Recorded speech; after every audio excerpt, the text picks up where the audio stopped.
Olá, esse vídeo é um projeto da disciplina Multimídia da Universidade Federal de São Paulo. Eu sou Natália e, junto com a aluna Dirlene, irei apresentar a ementa da disciplina Validação e Verificação de Software. Inicialmente, aprendemos como é o processo de teste. Basicamente, a ideia é comparar o resultado do software com o que deveria ser. O diagrama ilustra como isso acontece. Dada uma determinada entrada, ela é processada pelo software em teste. Então, se compara com o oráculo, que é quem diz qual a resposta certa de acordo com a especificação do programa. Então, vemos se o software falhou ou teve sucesso no teste em questão. Mas esse processo traz grandes desafios, por exemplo, dificuldade em definir a resposta correta, muitas combinações de entrada e falta de tempo para testar tantas possibilidades. A definição de teste de software dada por Myers é: testar um programa é analisar um programa com a intenção de descobrir erros e defeitos, ou seja, estamos procurando erros e não garantindo que o software está correto. Dijkstra reafirma isso quando diz: o teste de programas pode ser usado para mostrar a presença de defeitos, mas nunca para mostrar a sua ausência. Mas por que testar um software é tão importante? O mercado está cada vez mais exigente.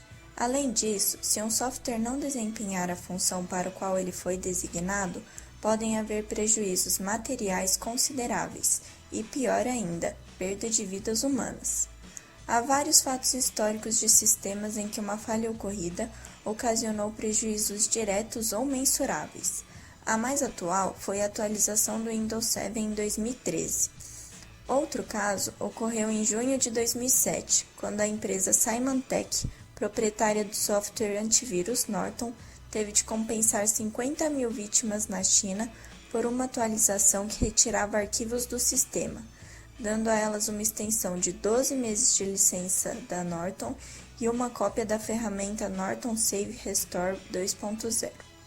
Já em outros sistemas, as falhas podem causar prejuízos imensuráveis, tal como o de 1988, quando o navio US Vincennes derrubou um Airbus 320, causando a morte de 290 pessoas.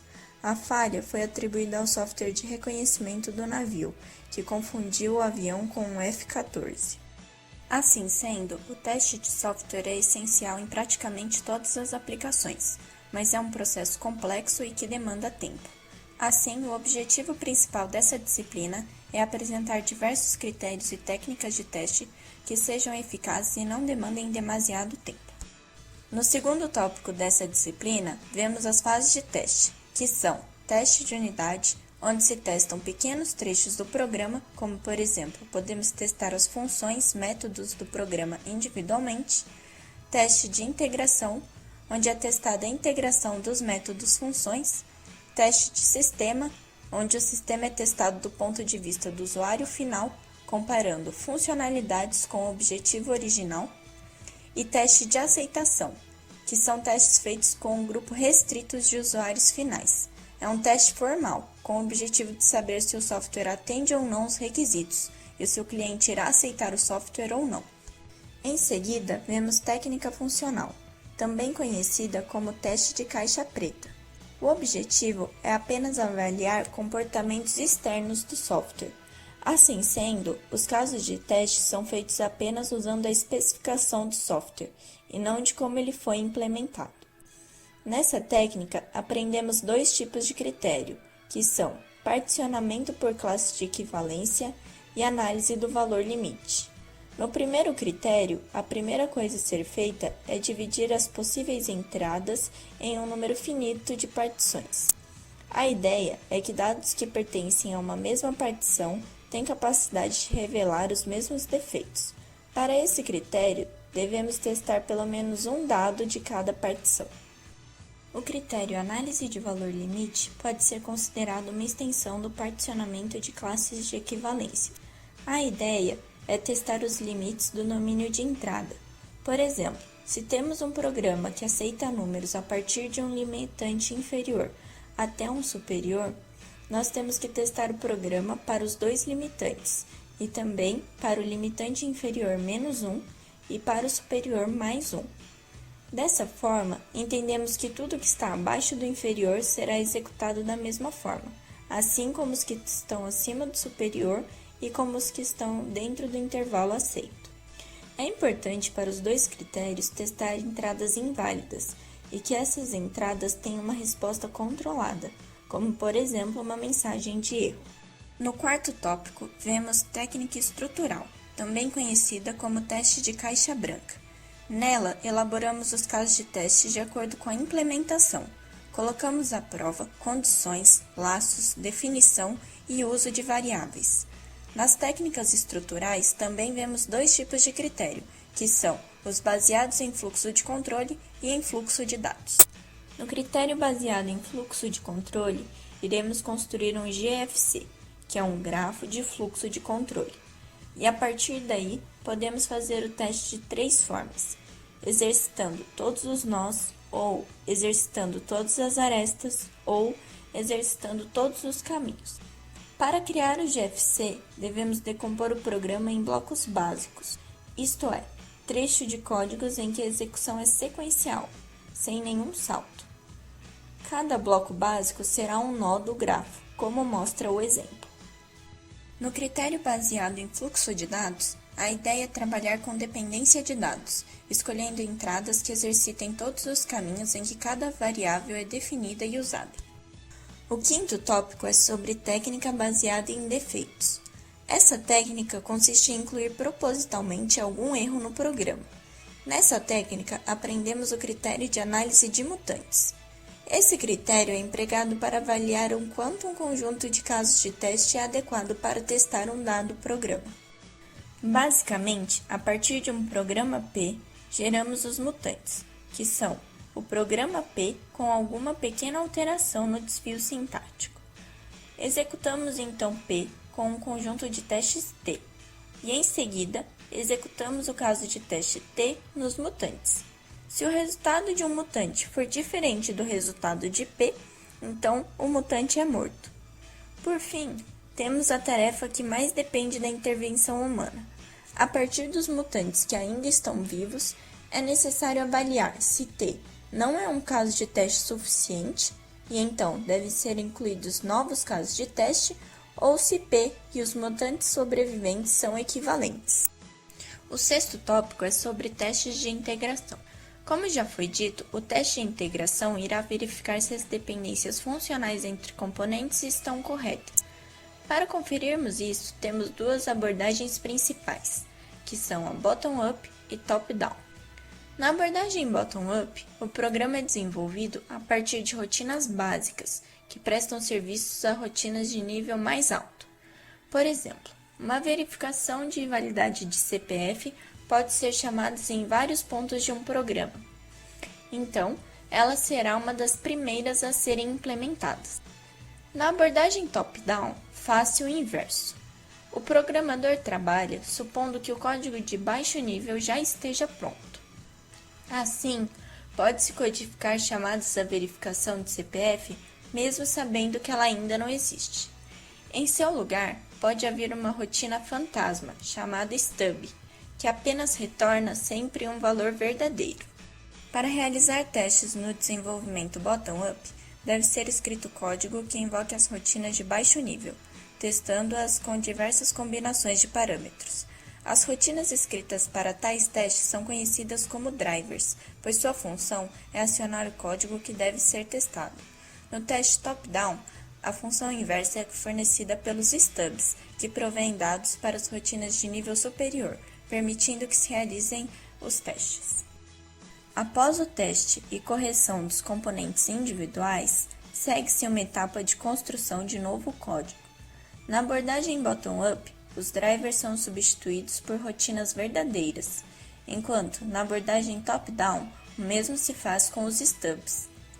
As novas rotinas devem ser novamente testadas em conjunto, e o processo todo se repete até a conclusão do projeto.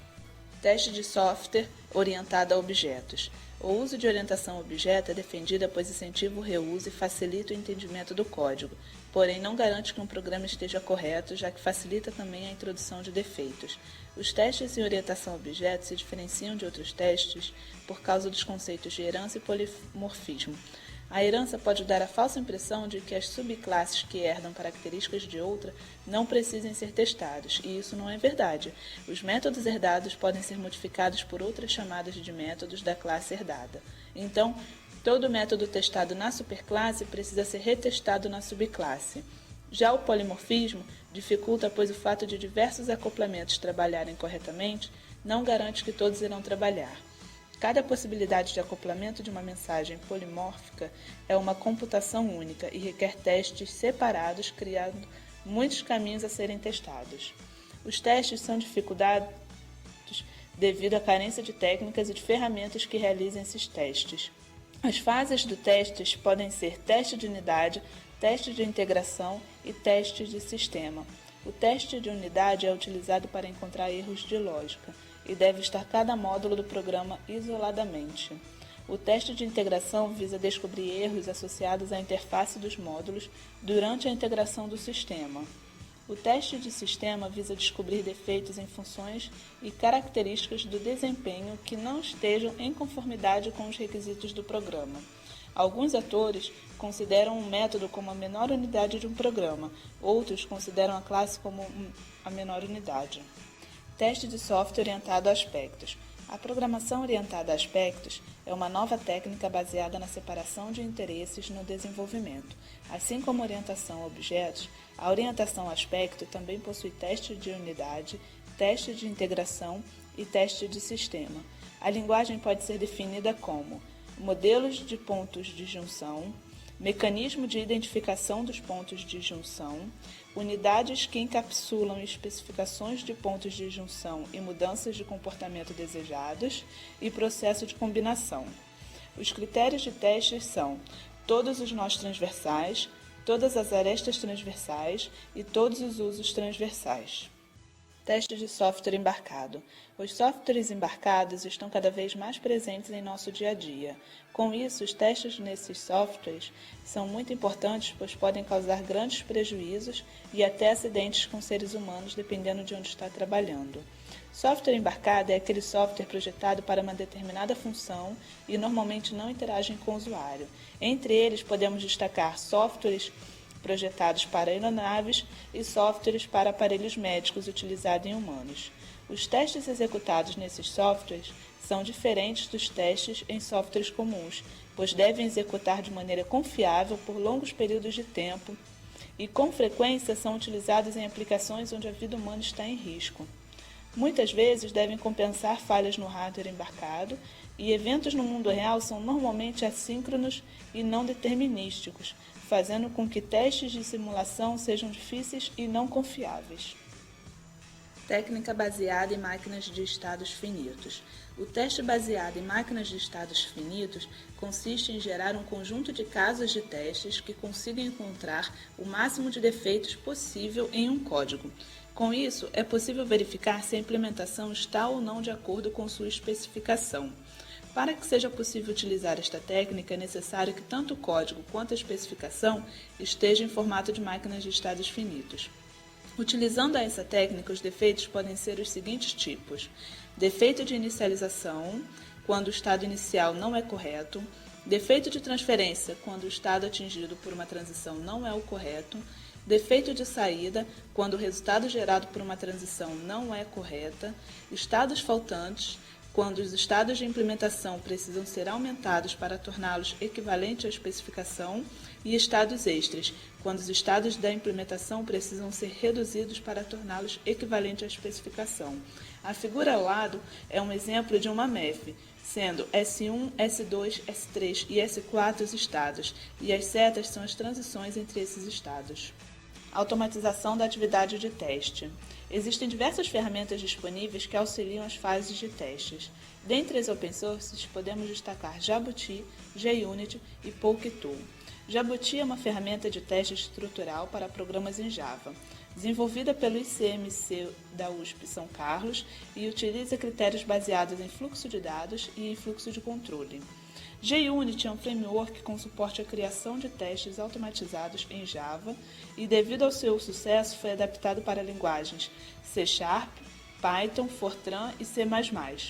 O PokeTool é uma ferramenta para teste estrutural que está sendo desenvolvida por pesquisadores da Faculdade de Engenharia Elétrica da Unicamp e do Instituto de Ciências Matemáticas e de Computação da USP desde 1989. Dentre as comerciais, podemos citar HP Load Runner, Mercury Quick Test Professional e RxVP 80. Essas são nossas referências e bons estudos.